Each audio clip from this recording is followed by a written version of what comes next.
ਬਿਸਮਿਲ੍ਲਾ ਰਹਿਮਾਨ ਰਹੀਮ।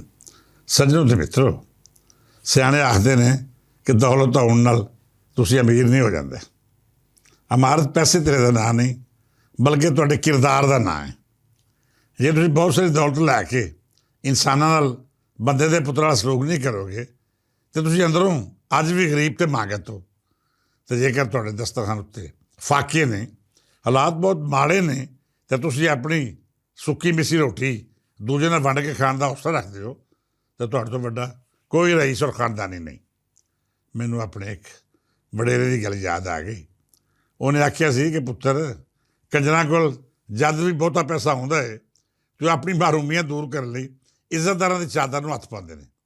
ਬਾਜ਼ ਔਕਾਤ ਇਹ ਗੱਲ ਸਮਝ ਨਹੀਂ ਆਉਂਦੀ ਅਤੇ ਬਾਜ਼ ਔਕਾਤ ਇੰਝ ਸਾਹਮਣੇ ਆਣ ਖਲੋਂਦੀ ਹੈ ਜਿਵੇਂ ਇਸ ਤੋਂ ਵੱਡਾ ਸੱਚ ਹੀ ਕੋਈ ਨਹੀਂ। ਇਹ ਸਈਫਾ ਜਬਾਰ ਖਟਕ ਨਾਂ ਦੀ ਕੁੜੀ ਹੈ। ਦੱਸ ਪਈ ਹੈ ਕਿ ਅਦਾਕਾਰਾ ਹੈ, ਡਰਾਮੇ ਸ਼ਾਮੇ ਵੀ ਕਰਦੀ ਹੈ। ਇਹਦੇ ਇਲਾਵਾ ਕਈ ਮਸਰੂਫੀਆਤ ਨੇ ਜਿਨ੍ਹਾਂ ਇਹਨੂੰ ਚੰਗਾ ਮਾਲ ਦੌਲਤ ਅਤਾ ਕੀਤਾ ਹੈ। ਬਾਹਰ ਅੰਦਰ ਦੇ ਦੌਰੇ ਵੀ ਕਰਦੀ ਹੈ ਅਤੇ TV ਪ੍ਰੋਗਰਾਮਾਂ ਵਿੱਚ ਵੀ ਆ ਕੇ ਖੁੱਲ੍ਹ ਕੇ ਆਪਣੇ ਜਜ਼ਬਾਤਾਂ ਦਾ ਇਜ਼ਹਾਰ ਕਰਦੀ ਹੈ।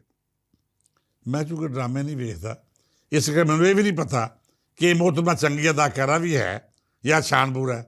ਬਹਰਹਾਲ ਇਹਦੇ ਬਾਰੇ ਜੋ ਮਾਲੂਮਾਤਾਂ ਆਸੇ ਪਾਸੇ ਲੱਭੀਆਂ, ਮੈਂ ਉਹ ਬਹੁਤ ਕਾਂਟ ਛਾਂਟ ਕੇ ਤੁਹਾਡੇ ਸਾਹਮਣੇ ਰੱਖ ਛੱਡੀਆਂ। ਇਸ ਬੀਬੀ ਦਾ ਜ਼ਾਤੀ ਕਿਰਦਾਰ ਕੀ ਹੈ ਜਾਂ ਫਿਰ ਇਹ ਕਿੰਨਾ ਮਹਿਫਲਾਂ 'ਚ ਉੱਠਦੀ ਬਹਿੰਦੀ ਹੈ, ਨਾ ਮੈਨੂੰ ਇਹਦੇ ਨਾਲ ਗਰਜ਼ ਹੈ ਅਤੇ ਨਾ ਹੀ ਮੇਰੇ ਸੁਣਨ ਵਾਲੇ ਮਿੱਤਰ ਪਿਆਰਿਆਂ ਨੂੰ ਹੋਣੀ ਚਾਹੀਦੀ ਹੈ। ਮੇਰਾ ਇਹਦੇ ਬਾਰੇ ਗੱਲ ਕਰਨ ਦਾ ਮਕਸਦ ਸਿਰਫ ਇਹ ਵੇ ਕਿ ਇਸ ਚੂਸਰੀ ਦੇ ਮੂੰਹ ਵਾਲੀ ਜਨਾਨੀ ਨੇ DH ਲਾਹੌਰ ਵਿੱਚ ਇੱਕ ਕੈਫੇ ਖੋਲ੍ਹਿਆ ਹੈ। ਨਾ ਤਾਂ ਉਹਦਾ ਕੋਈ ਕੁੱਤਾ ਜਿਹਾ ਹੀ ਹੈ, ਪਰ ਡਿਸਕਸ ਇਸ ਕਰਕੇ ਹੋ ਰਿਹਾ ਹੈ ਕਿ ਸੋਸ਼ਲ ਮੀਡੀਆ ਰਾਹੀਂ ਇਸ ਝੂਠ ਨੇ ਆਖਿਆ ਹੈ ਕਿ ਮੈਨੂੰ ਪੰਜਾਬੀਆਂ ਅਤੇ ਉਰਦੂ ਬੋਲਣ ਵਾਲਿਆਂ ਉੱਤੇ ਭਰੋਸਾ ਨਹੀਂ। ਮੈਨੂੰ ਪਠਾਨ ਮੁੰਡੇ ਚਾਹੀਦੇ ਨੇ ਜਿਹੜੇ ਠੀਕ ਕੰਮ ਕਰਦੇ ਨੇ। ਮੈਂ ਇਹ ਵੀ ਨਹੀਂ ਆਖਦਾ ਕਿ ਇਸ ਜਨਾਨੇ ਨੂੰ ਪਠਾਨ ਮੁੰਡੇ ਹੀ ਕਿਉਂ ਚਾਹੀਦੇ ਨੇ। ਕਿਹੜਾ ਕੰਮ ਹੈ ਜਿਹੜਾ ਸਿਰਫ ਪਠਾਨਾਂ ਤੋਂ ਹੀ ਮੁਮਕਿਨ ਹੈ, ਜਾਂ ਫਿਰ ਉਹ ਕੀ ਹੈ ਜਿਹੜਾ ਪੰਜਾਬੀ ਨਹੀਂ ਕਰ ਸਕਦੇ। ਤੁਸੀਂ ਗੱਲ ਹੋਰ ਪਾਸੇ ਨਾ ਲੈ ਜਾਣਾ। ਮੇਰਾ ਮਕਸਦ ਬਿਲਕੁਲ ਸਾਫ਼ ਹੈ ਕਿ ਜੋ ਸਫਾਈ ਸੁਥਰਾਈ ਪੰਜਾਬੀਆਂ ਦੇ ਹੱਥ 'ਚ ਜਾਂ ਫਿਰ ਜਿਵੇਂ ਪੰਜਾਬੀ ਕੰਮ ਕਰਦੇ ਨੇ, ਉਸ ਮਹਾਰਤ ਦਾ ਮੁਜ਼ਾਹਰਾ ਇਸ ਪੂਰੇ ਖਿੱਤੇ 'ਚ ਕੋਈ ਦੂਜਾ ਨਹੀਂ ਕਰ ਸਕਦਾ। ਹੁਣ ਸਵਾਲ ਹੈ ਕਿ ਇਸ ਜਨਾਨੀ ਨੂੰ ਸੋਸ਼ਲ ਮੀਡੀਆ ਰਾਹੀਂ ਆਪਣੇ ਅੰਦਰ ਦੇ ਤਾਸਬ ਦਾ ਜ਼ਹਿਰ ਕਿਉਂ ਜ਼ਾਹਰ ਕੀਤਾ। ਬੜੀ ਸਾਫ਼ ਅਤੇ ਸਿੱਧੀ ਜਿਹੀ ਗੱਲ ਹੈ। ਇੱਕ ਤਾਂ ਇਹਨੇ ਮਸ਼ਹੂਰ ਹੋਣਾ ਸੀ, ਇਹਨੂੰ ਕੋਈ ਅਜਿਹਾ ਲੁੱਟ ਫਰਾਈ ਕਰਨ ਦੀ ਲੋੜ ਸੀ ਜਿਹਦੇ ਮਗਰੋਂ ਸੋਸ਼ਲ ਮੀਡੀਆ ਉੱਤੇ ਇਹ ਡਿਸਕਸ ਹੁੰਦੀ। ਇਹਦਾ ਕੈਫੇ ਜਿਹਦਾ ਨਾਂ ਪਤਾ ਨਹੀਂ ਕੀ ਹੈ, ਉਹਦੇ ਬਾਰੇ ਲੋਕ ਗੱਲਬਾਤ ਕਰਦੇ। ਫਿਰ ਜਦ ਇਹਨੇ ਪੰਜਾਬੀਆਂ ਬਾਰੇ ਗੱਲ ਕਰਨ ਦਾ ਫੈਸਲਾ ਕੀਤਾ ਹੋਏਗਾ ਅਤੇ ਉਦੋਂ ਬੜਾ ਸੋਚ ਸਮਝ ਕੇ ਮਨਸੂਬਾ ਬਣਾਇਆ ਹੋਵੇਗਾ ਕਿ ਪੰਜਾਬੀ ਉਹ ਕੌਮ ਹੈ ਜਿਹੜੀ ਦੂਜੇ ਦੀ ਗੱਲ ਬਰਦਾਸ਼ਤ ਵੀ ਕਰਦੀ ਹੈ ਅਤੇ ਉਹਨੂੰ ਤਮਾਮ ਤਰ ਗੰਦਗੀ, ਕਮੀਨਗੀ ਅਤੇ ਹਰਾਮਜ਼ਦਗੀ ਦੇ ਬਾਵਜੂਦ ਆਪਣੇ ਸਮਾਜ ਕਬੂਲ ਵੀ ਕਰਦੀ ਹੈ। ਬਹਰਹਾਲ ਇਸ ਜਨਾਨੀ ਨੇ ਜਿਵੇਂ ਪੰਜਾਬੀਆਂ ਬਾਰੇ ਆਪਣੇ ਬੁਗਜ਼ ਦਾ ਇਜ਼ਹਾਰ ਕੀਤਾ ਹੈ, ਮੈਂ ਸਮਝਦਾ ਕਿ ਹਰ ਪੰਜਾਬੀ ਉੱਤੇ ਫਰਜ਼ ਹੈ ਕੋਈ ਇਸ ਜਨਾਨੀ ਨੂੰ ਉਸੇ ਜ਼ੁਬਾਨ ਵਿੱਚ ਜਵਾਬ ਦੇਣ। ਮੈਂ ਕਿਸੇ ਨੂੰ ਇਹ ਨਹੀਂ ਆਖਾਂਗਾ ਕਿ ਇਹਦੇ ਕੈਫੇ ਉੱਤੇ ਜਾ ਕੇ ਭੰਨ ਤੋੜ ਕੀਤੀ ਜਾਏ ਜਾਂ ਇਸ ਜਨਾਨੀ ਨੂੰ 4 ਚਪੇੜਾਂ ਕਰਾ ਕੇ ਅਕਲ ਠਿਕਾਣੇ ਲਿਆਂਦੇ ਜਾਏ। ਕਤਲ ਇੰਝ ਨਹੀਂ ਕਰਨਾ, ਕਿਉਂ ਜੇ ਅਸੀਂ ਪੰਜਾਬੀ ਉਸ ਗੰਦੇ ਸਮਾਜ ਦਾ ਤਾਲਕ ਨਹੀਂ ਰੱਖਦੇ ਜਿੱਥੇ ਧੀਆਂ ਭੈਣਾਂ ਨੂੰ ਮਾਰਿਆ ਕੁੱਟਿਆ ਜਾਂਦਾ ਹੈ। ਅਸੀਂ ਉਸ ਧਰਤੀ ਦੇ ਵਾਰਸ ਹਾਂ ਜਿੱਥੇ ਦੁਸ਼ਮਣ ਦੀ ਧੀ ਦਾ ਵੀ ਆਦਰ ਕੀਤਾ ਜਾਂਦਾ ਹੈ ਅਤੇ ਉਹਦੇ ਸਿਰ ਉੱਤੇ ਆਪਣੀ ਪੱਗ ਲਾ ਕੇ ਚੁੰਨੀ ਦਿੱਤੀ ਜਾਂਦੀ ਹੈ। ਇਸ ਕਪੱਤੀ ਨੇ ਜੋ ਬਕਵਾਸ ਕਰਨੀ ਸੀ, ਇਹ ਉਹਦਾ ਜ਼ਰਫ ਸੀ। ਅਸੀਂ ਉਹਦੀ ਇੰਝ ਇੱਜ਼ਤ ਕਰਦੇ ਹਾਂ ਜਿਵੇਂ ਸਾਡੇ ਵੱਡੇ ਨੇ ਸਾਨੂੰ ਸਿਖਾਇਆ ਹੈ। ਮੈਂ ਸਭ ਪੰਜਾਬੀਆਂ ਨੂੰ ਆਖਾਂਗਾ ਕਿ ਸੋਸ਼ਲ ਮੀਡੀਆ ਰਾਹੀਂ ਇਸ ਜਨਾਨੀ ਦਾ ਬਾਈਕਾਟ ਕਰੋ। ਇਹਨੂੰ ਸ਼ੀਸ਼ਾ ਵਿਖਾਓ ਕਿ ਬੀਬੀ, ਤੇਰੇ ਵਿੱਚ ਜੇ ਰੱਤੀ ਬਰਾਬਰ ਵੀ ਕਿਸੇ ਗੈਰਤਮੰਦ ਦਾ ਲਹੂ ਹੁੰਦਾ ਜਾਂ ਫਿਰ ਤੂੰ ਕਿਸੇ ਬਾਇਜ਼ਤ ਤੇ ਅਣਖਾਂ ਵਾਲੇ ਖਾਨਦਾਨ ਦਾ ਹਵਾਲਾ ਹੁੰਦੀ ਅਤੇ ਕਦੇ ਵੀ ਉਸ ਧਰਤੀ ਦੇ ਲੋਕਾਂ ਦੇ ਖਿਲਾਫ ਬਕਵਾਸ ਨਾ ਕਰਦੀ ਜਿਨ੍ਹਾਂ ਤੈਨੂੰ ਕਾਰੋਬਾਰ ਕਰਨ ਲਈ ਮੁਕੰਮਲ ਆਜ਼ਾਦੀ ਦੇ ਨਾਲ ਥਾਂ ਟਿਕਾਣਾ ਦਿੱਤਾ, ਤੈਨੂੰ ਇੰਨੀ ਇੱਜ਼ਤ ਦਿੱਤੀ ਕਿ ਤੂੰ ਇੱਥੇ ਮੁਕੰਮਲ ਇਖਤਿਆਰ ਨਾਲ ਆਪਣਾ ਕਾਰੋਬਾਰ ਚਲਾ ਸਕੇ।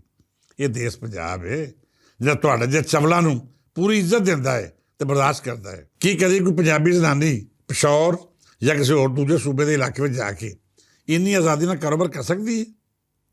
ਕੀ ਕੋਈ ਪੰਜਾਬੀ ਇਸ ਕਪੱਤੀ ਜ਼ਨਾਨੀ ਦੇ ਇਲਾਕੇ ਵਿੱਚ ਜਾ ਕੇ ਆਖ ਸਕਦਾ ਹੈ ਕਿ ਮੈਨੂੰ ਆਪਣੇ ਕਾਰੋਬਾਰ 'ਚ ਸਿਰਫ ਔਰ ਸਿਰਫ ਪੰਜਾਬੀ ਮੁੰਡਿਆਂ ਦੀ ਲੋੜ ਹੈ?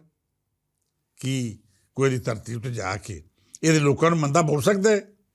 ਜੇ ਨਹੀਂ ਤਾਂ ਕਮ ਅਜ਼ ਕਮ ਇਸ ਜਹਾਲਤ ਦੀ ਪੈਦਾਵਾਰ ਨੂੰ ਕੋਈ ਤਾਂ ਅਕਲ ਕਰਨੀ ਚਾਹੀਦੀ ਸੀ। ਕੋਈ ਜੋ ਸ਼ਰਮ ਹਜ਼ਾਰ ਨੂੰ ਹੱਥ ਮਾਰਨਾ ਚਾਹੀਦਾ ਸੀ ਜਿਹਦੀ ਚੁੰਨੀ ਲਾ ਕੇ ਇਹਨੇ ਪੰਜਾਬੀਆਂ ਦਾ ਬਕਵਾਸ ਕੀਤੀ।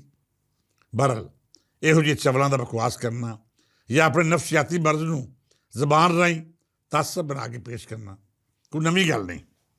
ਅਸੀਂ ਅਜਿਹੀਆਂ ਝੂਠਾਂ ਮੁੱਦਤ ਤੋਂ ਵੇਖ ਰਹੇ ਹਾਂ ਅਤੇ ਬਰਦਾਸ਼ਤ ਵੀ ਕਰ ਰਹੇ ਹਾਂ।